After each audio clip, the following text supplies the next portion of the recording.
Wala mga guys, magluto ako ng gulay. Gulay nga lauoy. May alokbati ako, tapos kalabasa. Tsaka malunggay. Di mawala ang malunggay. Napakasarap nito. Health. At maraming vitamins. At tanglad. Maraming tanglad. Awang ilalagay. Tsaka sibuyas lang po. Tsaka itong isda, preprituhin ko bago ko isahog sa gulay. Ito ang sekreto naming mahihirap, kaya mahaba ang mga buhay. Dahil mahilig kami sa mga gulay. Klaseng gulay.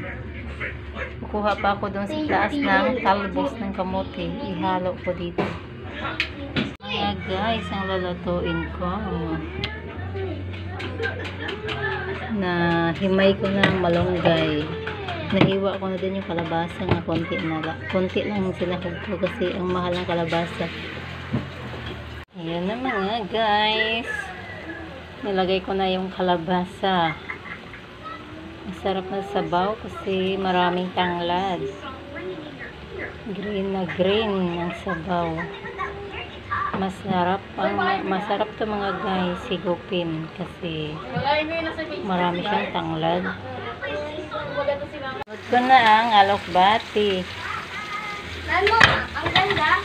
At hindi mawala ang malunggay. Ay, wag!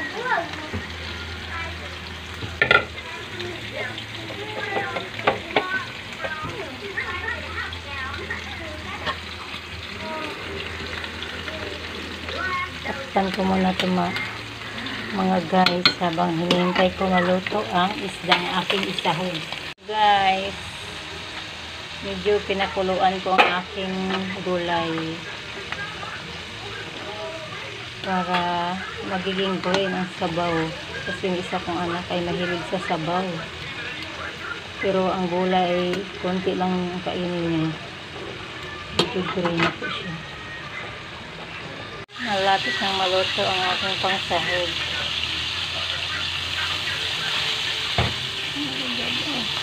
Binabaliktad ko na pala.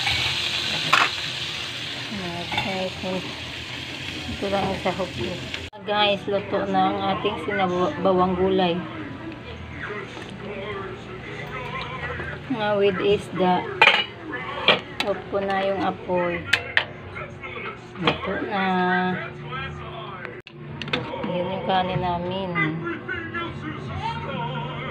Kagabi pa to at pwede pa tong initin. Tamang tama sa ating sinabawang isda. Almusal na po tayo mga guys.